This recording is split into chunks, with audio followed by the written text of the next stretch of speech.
Thank you so much, Anand, for thinking of me to anchor this session. Post-lunch challenge, but let's see how I wake you guys up.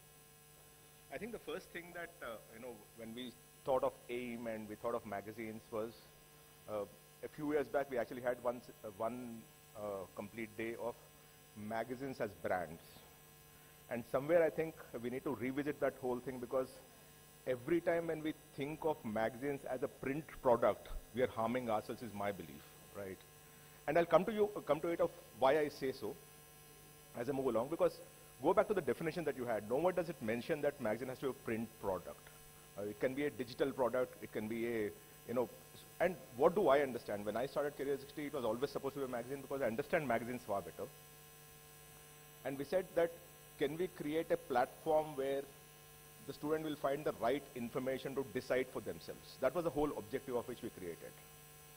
As we started going through the journey, we realized that the student community is moving away and accessing a lot more information on the digital side of it, because they had mobile phones on their hands. So, is a magazine there? It is there in every school in the country. In most of the schools, you will have the magazine up there, right? But can we reach out to the student at every point in time that when they're looking for information instead of them going to a library? That was the challenge that we were trying to deal with. What we understand is the kind of information that is needed by the student, the kind of data that's needed by the students for deciding for themselves. Those are things that we understand. And for me, the platform of how to reach out to the student depends on where the student is. Tomorrow, if the student is going to be in a park, then I might actually have to find a way of going to the park and talking to the student. So what we did was, through our journey, we started off as a magazine brand. We started creating information that is meant for the student community. The magazine gave us a lot more credibility to everything that we did. And most importantly, it gave us access to information. Because as a digital brand, even those days, you rarely have access to people to talk to them. When you deal with a magazine and say, I represent this magazine, the access to that person opens up. The doors open up, and that started the entire journey for us. And as we kept dwelling deeper into the system, we realized that the access to information came from the magazine, but the reach came on the digital. And that's extremely important. And that might be very relevant for most of our magazine brands, because, in terms of credibility and access, you might be using the magazine, but the outreach might be in multiple platforms. Today, digital, tomorrow, video, and whatever it can be. And that we shouldn't just restrain ourselves because we think a magazine is supposed to be a printed brand only, because I think the engagement, the two-way engagement happens in certain other platforms much more vigorously than what you would think of just as a print brand, right? So what we did was, and I'll just, again, as I said, I'll take you through the journey of Career 360 initially before I jump onto the slides, because the slides show you the numbers that we've captured because of what we did, right? So there were three things that we were working on when we started the magazine. We said, can we create hope amongst the youth of the country who are not the 99 percentilers, who will get into IIMs, IITs and say, okay, you're a 70 percentiler, you still have a bright future ahead of you. So can we create information ecosystem for them? Two is transparency. Can we force the institutions to be transparent in terms of data so that the student can decide based on data and not by perception? Because perception is the guy who shouts the loudest is the best, right? The guy who advertises the most is the best. But the reality might be something else. BITS Pilani never advertises. But it's probably the best engineering college in the country at this point in time besides the top 3-4 IITs, right? And the third point of it is access. A lot more people don't have access to information. And when there is lack of access to information and lack of access to a good education institute, it creates a problem. Like, for example, I'll give you an example. The best institution in the country which doesn't have full admissions is Indian Institute of Statistics. They only get about 70-80% seats filled in, but they have a 100% placement ratio. Students don't know about it. They write CAT examination, but they don't write the ISAT examination. So we said, can we actually start populating those kind of institutions, like Indian Institute of Insurance, which is based at National Insurance Academy, they call it, which is based out of Pune. Fantastic institution, 100% placement, you don't have. A lot of people do CA, but they don't do actuarial science. And actuarial science, 100% placement, because every insurance company is trying to recruit actuaries, but no one gives the examination of actuaries. So we said, can we start capturing information which will lead students beyond the obvious choices, which is the IIMs, IITs, and IAS, to create information for not the 99 percentilers, but slightly below that, because that's the bottom of the pyramid for us. Based on that, we started creating the magazine. Now, once we did that, we realized that there are about 6-8 things that we need to do every year, come what may, which is, the best engineering institution in the country because about 2 million students go for that. The best medical college in the country because 2 million students write an examination for that. The best management institute because about 500,000 students aspire to be there. And so on and so forth, the best schools in the country and so forth. And then what we did was we started creating communities around that. And I'll show you how we did that. Now, there is a lot of slides here, by the way. Forgive me for that, but it will show you numbers of what is possible in that. The first thing we did was, I said, we created the top engineering institutes. Now, the challenge here is the big companies like yourself and a lot of people out here, you create the top 100 institutions. I said I'm not keen on that. I'm not keen to say whether IIT Delhi or IIT Chennai are the better ones. That's none of my problem. My challenge is, if you go down to Hyderabad, what is the 10th best institution? Because the 70% gets there. And that's where he or she needs information. So we said, can we create that? Once we did that, we also segmented that into multiple ebooks. When you say create 900 top engineering institutions, at every city and state level, you can create 30, 40 of them. And we started creating magazines out of those 30, 40 institutions with a detailing of what that institution is all about. Once we did that, that 30, 40 became a gratification. So the information came from the magazine. Again, put things in perspective. The information came from the magazine because people participated in these conversations. People participated in these rankings and data, and we have a lot more data sets at this point in time. Based on that, we started rating these institutions. Once they start downloading that geographical spread of top 20 institutions in Hyderabad, we created a community through a website visit. That website visit created a call to action saying, okay, this student is downloading a brochure or a magazine of top 40 institutions in Hyderabad. So we know that he's an engineering aspirant and he's from Hyderabad. Once we create that, we start communicating or engaging with them only on the geographical level, the domain level, and the age level. So you actually have domain, you have geography, and then the level, which is whether he's in class 11 and class 12. I'll show you how the data works also there. So we took him from the magazine to the website, then created a call to action for the students, then created a registration to understand exactly who the student is.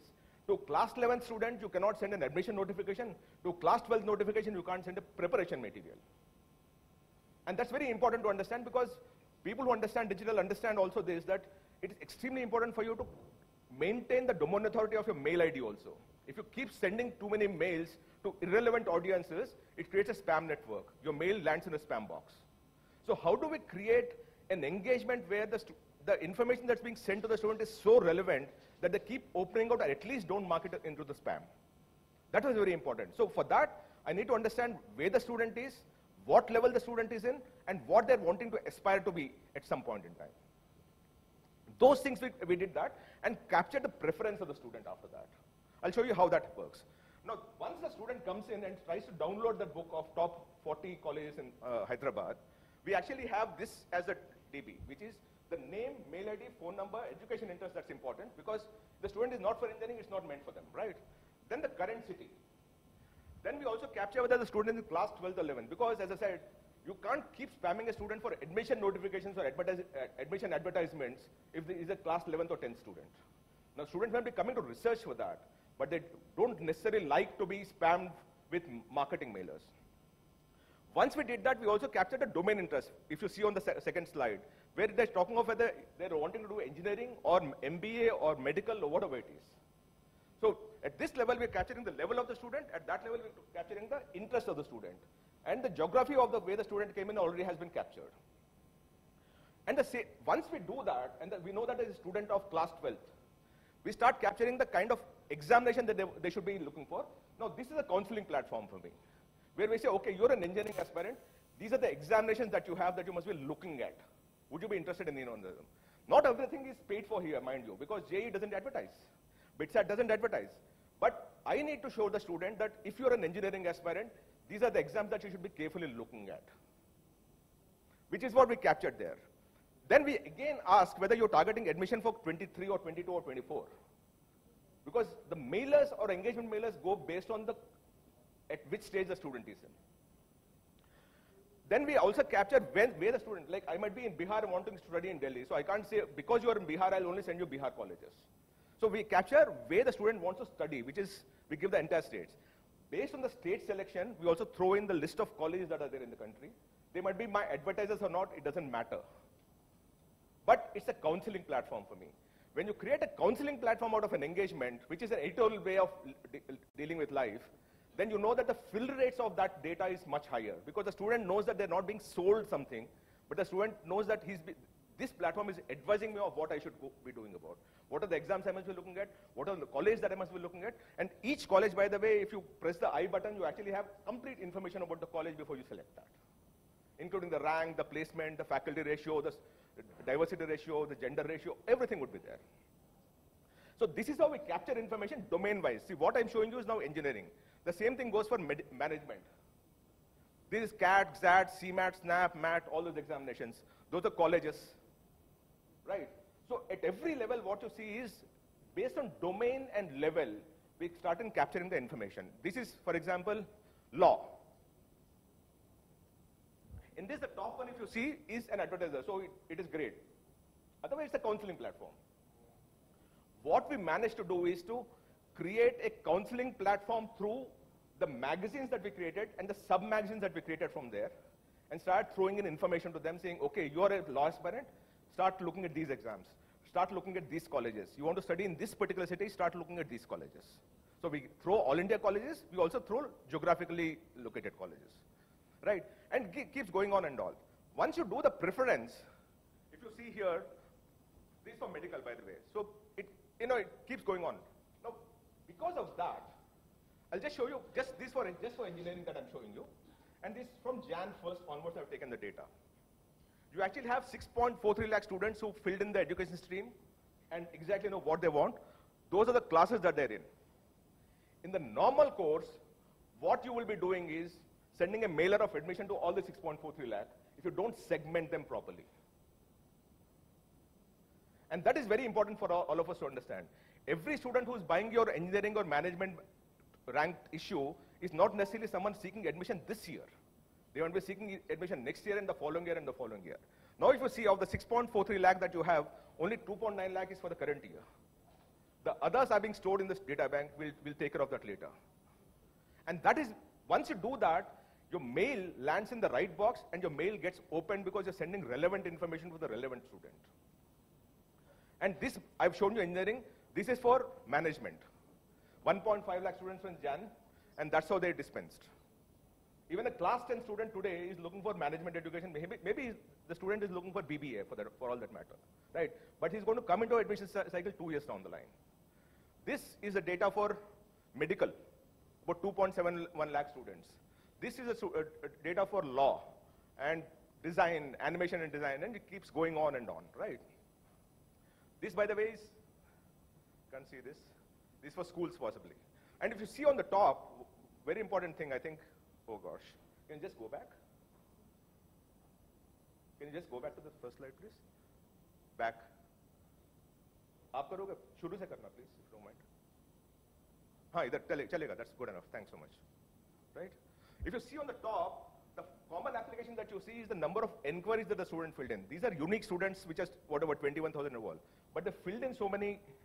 These are 4,39,000 students who come in, but they filled in so many inquiries for different schools and colleges which are applicable or synced in that can be used for admission purposes. So we call it common application. So one student can fill in 3 colleges or 4 colleges, and that inquiry goes on to the college, right?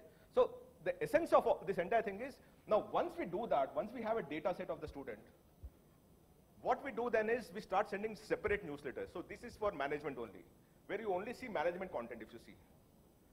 This is only for only management. That is for only engineering, or rather, MSET, IIT Indore launches BTech program, MST CET, which is Maharashtra. So the content is dependent on where the student came from.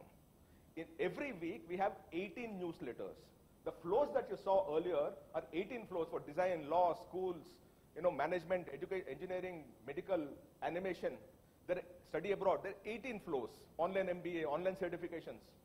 So what we did essentially was to first create a lot of content, create then further a lot of data, created gratification out of that data, and started putting the students into proper communities, right?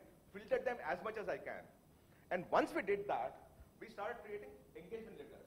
My engagement letter is such that about 35-40% open rates happen, and about 7 to 8% click rates happen.